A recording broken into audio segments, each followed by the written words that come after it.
Greetings, fellow Gorehounds, and welcome back to a Blood Splattered vlog. I'm the Horror Guru. And I've got a new crypto scam. And Jack does not have a new crypto scam. I keep telling you, man, stay away from the crypto scams. They're bad for you. He's speechless. And with that, my friends, we are going to talk about Ready or Not 2, Here I Come. On your chest. Ready or Not 2, Here I Come was made by Radio Silence, who also made the first one, as well as Scream 5, Scream 6, and Abigail. They are a collective of filmmakers, writers, cinematographers, and directors, and they kick ass at making movies because Ready or Not 2 is a blast. Yeah. The movie takes place directly after the end of the first movie, so if you haven't seen the first movie, like someone over here, you might want to see the first movie first, because this one definitely spoils what happens at the end of the first one. Yeah. Pretty hardcore. Yeah, but I mean, like, I already had it spoiled, so I knew valid. what was happening. That's valid. And with that said, we're about to spoil the basic ending of the first movie, so if you haven't seen the first movie, go watch that and then come back and watch this vlog, because I don't know how to talk about this sequel without talking about the events of the first movie, because they're kind of linked. So this movie takes place directly after the events of the first movie. After Grace had survived the wedding from hell, she won the game of hide and seek that was going to sacrifice her to Satan because her fiance's, husband's family by the end of that movie, they worship the devil, and that's how they accrued their fortune. This movie starts off with the character basically taking the blame for everything that happened that night, because how the fuck do you explain to people that Satan caused the family to try to hunt her down and then everyone fucking exploded? How do you explain that to anybody? So She's in some trouble. She's in some trouble, but then the trouble gets worse when it turns out that there's actually a collection of families, not just the family from the first movie, that are all part of a council, an Illuminati, if you will, that secretly run the world with the help of Satan. And there is a clause that if you survive one of these game nights, then you get an opportunity to become the head of that council. Yeah. But in order to become the head of that council, you essentially have to survive the game again. But this time you're going to be hunted by all of the families, and whichever one of the members of those families kill you gets the seat. Yep. But if you survive, if you win, if you're the last man standing, you get the seat and you get to rule the world. So, hey. High stakes. High stakes. It also turns out that Samara Weaving, her character Grace, has a sister. Played by Kathryn Newton. Who is also a Scream Queen from various movies, such as Freaky. She was in Freaky. She was also in Lisa Frankenstein, as well as Paranormal Activity 4. In fact, I think that was the first thing I ever saw her in before Supernatural. She was in Paranormal Activity 4? Yeah, she's the girl on the laptop the entire movie, the blonde girl. Oh! Yep. Jeez, that was a while back. It was one of the first things I ever saw her in. Yeah, speaking of a while back, wasn't like the original like Ready or Not like 5-6 years ago? The original Ready or Not was 2019. So yeah, that was about 6-7 years ago. 7 years ago. Jeez. Okay. It doesn't feel like that long ago. No, it doesn't. No. And yet it somehow feels like it's been an eternity. So I don't know how that works. Yeah. I guess that's just the horrors of time. Yeah, horrors of time and COVID. I'm pretty sure that this movie probably would have come out earlier. There's a reason why people refer to pre-COVID as the before times. The before times and the here before, a long, long ago. It's one of those like major events like 9/11 where you can trace a distinct difference in the world before and after it. Yeah, but unlike 9/11, it wasn't like a singular event. It was a thing that lasted like 2-3 years. And to a certain extent, we're still dealing with the aftermath of all of it. Yeah, because it never fully went away. Nope. Kind of like what she's dealing with in this movie. Exactly. The aftermath of a terrible night that never, ever went away. Nailed that transition. So yeah, the long and short of it is this movie is just as fun as the first movie. It's got a stacked cast. Yeah. David Cronenberg's in this movie. Sarah Michelle Gellar is in this movie. Sarah Michelle Gellar's in this movie. And what's really cool about her is you kind of have like this like 3 generations of Scream Queen going on between her, Samara Weaving, and Kathryn Newton. Yeah. Each of them kind of represent like a different generation of Scream Queen, which is pretty fucking cool. I really like that. And you also also have Elijah Wood, who is continuing his trend of playing great small roles in movies. And not just small because he was a hobbit. Not just because he's a hobbit. And even then, they're not even like cameos. They're full roles. They're just small little side roles in horror movies and somehow stealing the show every time he shows up in them. Well, he's Elijah Wood. It's kind of hard. He kind of shows up and steals the show. Yeah. And sometimes he shows up in ways you're just like, wait, that didn't even need to be Elijah Wood, but you did it anyway. Like the monkey. The monkey, that was a great example. You know, and I'm just like, you know what? Always happy to see him. Always happy to see him. And of course, the Toxic Avenger, you know? Yes. Which is actually more similar to his role in this movie because he kind of like represents the devil's lawyer. Yeah. In this one, he's like the devil's lawyer. He's the devil's advocate. Yeah. He's not a member of the family. He's not part of the game. He's the adjudicator. Yeah, he makes sure the game goes according to the rules and makes sure that everyone's aware of the rules. He doesn't enforce the rules because the person who enforces the rules is Satan. Is Satan himself. He enforces the rules. You break the rules, you explode.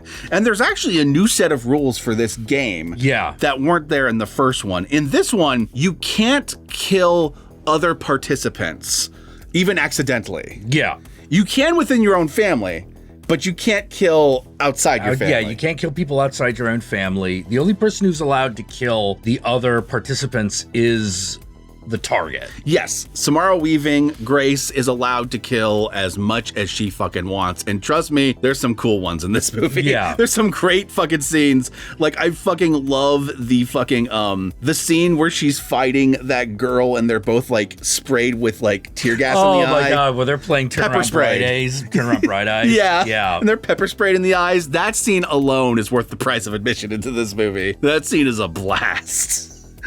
The other thing that's really cool about this movie is it is definitely gorier than the first movie. This movie definitely takes the age-old, like, all right, so we're going to do the first movie, but we're going to up the stakes and we're going to do everything else more. Yeah. So more blood, more funny, more action, more characters. And it succeeds. In every regard. I thoroughly enjoyed this movie. And it managed to do that while still having some twists on the formula by the third act that we'll talk about in the spoiler section that make this movie its own and not just a carbon copy of the first movie. Also, Kathryn Newton and Samara Weaving have great chemistry in this movie. Yeah, they worked really well together. What's great about them together is that Samara Weaving, she even had this in the first movie, even before everything is fucking traumatized her. But she has like the kind of like angry energy. Yeah. Whereas Kathryn Newton just inherently has this kind of like golden retriever kind of thing going on. Well, she's got that, like, she's got little sister written all over. Yes. I mean, she is the little sister. But she's also like way more bubbly, way more like jokey, way more lighthearted compared to her sister. Even though she's got some like darkness underneath too, you know, and the resentment between the two sisters that bubbles up by the end of the movie. But like they really do complement each other. It's buddy cop energy. Yes. Except they're not cops. They're survivors of a satanic game. They're not cops, they're sisters. They're sister cops. Yes. Cop sister. Yes. So yeah, Ready or Not 2, 2 thumbs up from me. I thoroughly enjoyed it. It's definitely going to be one of my favorites this year. I'm sure there'll be plenty of other movies that will like take its place in like my final end of the year list. Oh yeah. But until then, it's going to sit there for a while because I thoroughly enjoyed this movie. Oh, but is it going to be able to beat The Beekeeper 2? Oh, The Beekeeper 2. This time it's Be Possible. I don't know. I don't know. And with that said, my fellow Gorehounds, let us move on to the spoilers so we can talk about the last act of this movie where there's a lot of twists and turns. So let's go.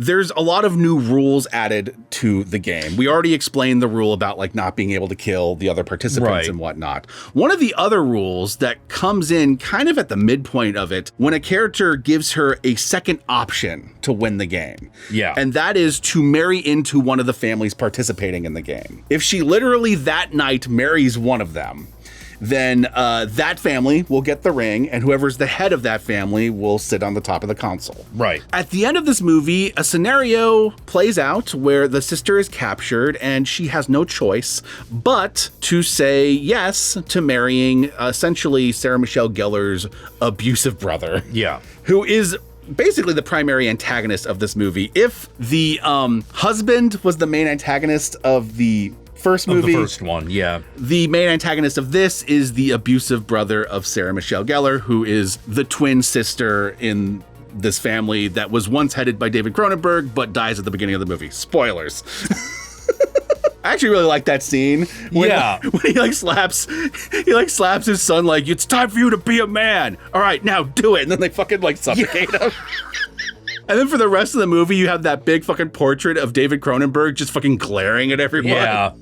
He's kind of made this niche recently of playing these patriarchs in these kind of dysfunctional rich family scenarios. He did that on the show Slasher as well.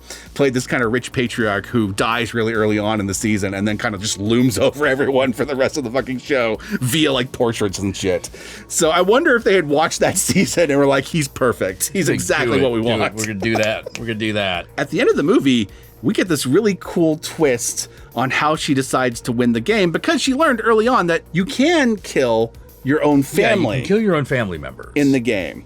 So she marries the guy, he gets the ring, and then she just fucking stabs him in the fucking neck in one of my favorite scenes of the fucking movie where she's just screaming and stabbing him over and over and over again. Yeah. It is pure overkill, but I love it. And then they're like, okay, well...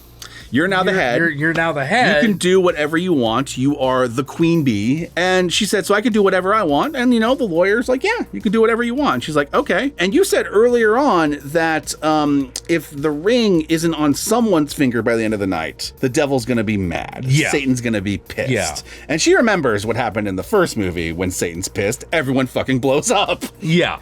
So she recuses her seat and essentially throws the ring into the middle of this fucking pit that they've been sacrificing people into. Yes. And it's full of spikes and weapons and dead body parts and rotting shit. And walks out of the fucking chapel that they're in. It's more like a satanic temple underneath the fucking whatever. It's a really cool fucking set. It's a really cool fucking set. I wanted that set so badly. And everyone else has to fight over that ring, and if one of them does not have it on their finger within the next 5 minutes, they're all gonna die. And they all die. They explode into geysers of blood, and it is glorious. But I do love the joke. There's a reoccurring joke in the movie because in this movie more people explode more often because more rules get broken, people accidentally kill people and whatnot. And there's that reoccurring joke of the two sisters never getting used to having blood splattered on them. Yeah. And they were cleaned up before the wedding, and so they're in these perfectly new and beautiful gothic satanic dresses. Yeah. And it looks like they managed to survive the wedding without getting blood splattered on them. And then the one guy who survived was just like, I survived too, yeah! And he runs up to them and explodes and they get it right on them. Great punchline, and I love how they planted the seeds for that throughout the entire movie. Also, it's another movie where Elijah Wood watches a ring get thrown to a pit. Yeah. Anyway, my fellow Gorehounds, y'all know me. I'm the Horror Guru. You can find me at the Horror Guru on various social media platforms, but these days I primarily use Blue Sky, so follow me on there. Be sure to like, comment, and subscribe, and don't forget to ring that notification bell so you're notified of my videos immediately upon their upload. And if you'd like to help out either of us more directly, be sure to check out our Patreon pages. And remember, if you decide to go the Patreon route, even $1 a month can go a long way, but we will certainly accept more. And if you made it this far into the video, then I want you to comment below, and be sure to comment below using the hashtag #HellorHighWater. It's the name of the Ice Nine Kills song, and it's the only thing I could think of in the moment when I was saying the sentence, use this hashtag, so... Sometimes I don't have it pre-prepared, I just come up with it on the spot, and that's where we're at, so... #HellorHighWater. Work that into your comment below, and we'll see you next time, my fellow Gorehounds. Peace.